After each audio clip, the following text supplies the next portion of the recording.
Have you ever really put much thought into the graphic design that goes on in video games?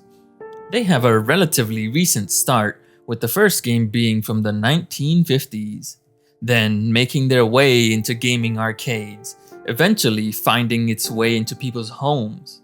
From 16-bit to 32-bit and 64-bit to what we have today.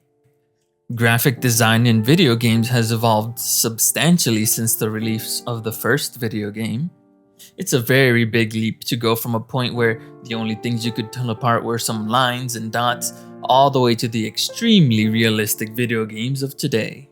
Made in 1958, Tennis for Two has become known as the first video game. The visuals only really consisted of a line for the base of the tennis court, a short line for the net, and a small traveling dot for the tennis ball. I'm sure when it was first shown off it was very exciting, but it does lack lots of detail. Though it might not seem like much to look at in terms of graphic design by today's standards, it did pave the way for the evolution of video games as we know it.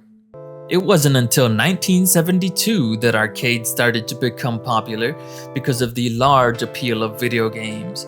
Games like Pong, Space Invaders, and Street Fighter II brought a lot of visual variety. Pong and Space Invaders were mostly simple black and white, with the only other color really being green, and they have players controlling simple shapes, while Street Fighter II has intros, menus, and characters. Oh my! You even get a sense of muscle and definition from the shading they did on the characters despite the hardware limitations. It even has actual backgrounds with lots of attention to detail, interesting color palettes, even some slight animation.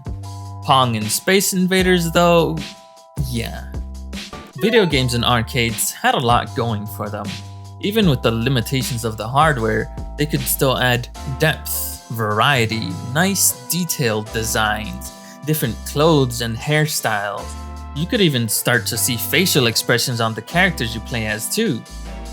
Only if the character was big enough to add that level of detail. The farther away the perspective or the smaller the character, the less detail you could show. Arcade games were fun entertainment when they were popular, but it's nice to be in the comfort of your own home.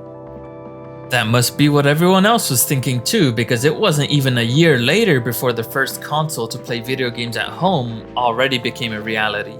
Things really started to take off as iconic video game series such as The Legend of Zelda started. When you decide to start, you're immediately presented with some story. It's mostly just text with some sprites though, since the technology for full-on cutscenes isn't quite there yet. But you can still see the common themes and motifs even here. Even with the limitations of the consoles during this time, the game makes great use of color and contrast to guide you. Though they made interesting choices for the HUD, it doesn't look too bad, but it makes me wonder if the limitations of the consoles were just too much to deal with due to a limited color palette, so they separated it. I'd say it's time for an upgrade. 1988. The upgrade from 8-bit to 16-bit allows for a much greater level of detail, not only in the sprites and the characters, but the range of the color palette would be greater as well. The game Super Mario Bros. Is a perfect example of the increase in detail and quality. You can make out the distinct features with the clothing and facial hair. The gradients are still a bit harsh, but now look much better.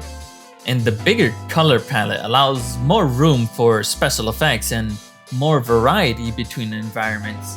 That upgrade to 16-bit made a pretty big difference, but all the pixels are still very easily noticeable.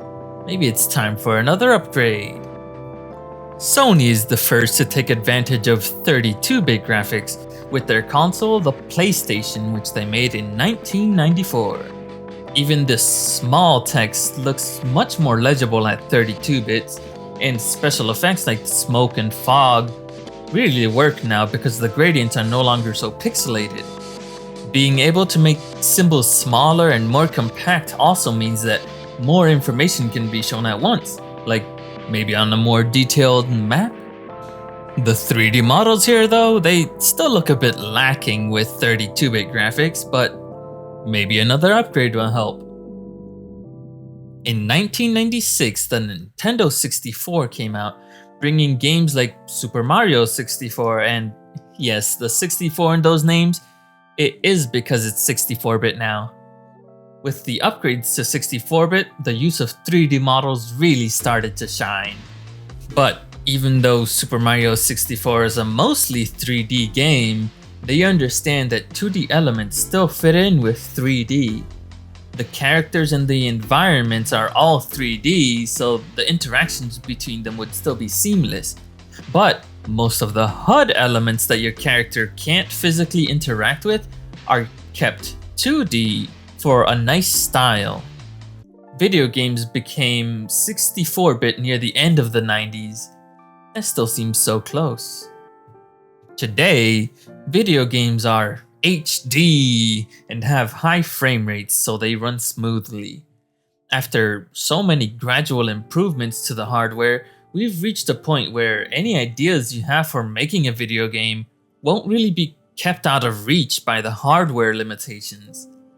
Games have branched off into vastly different styles, some that make use of their own unique style like Ori and the Blind Forest, or some games that try to mimic the styles of the past like Deltarune. Other games might lean heavily into realism like Far Cry 5.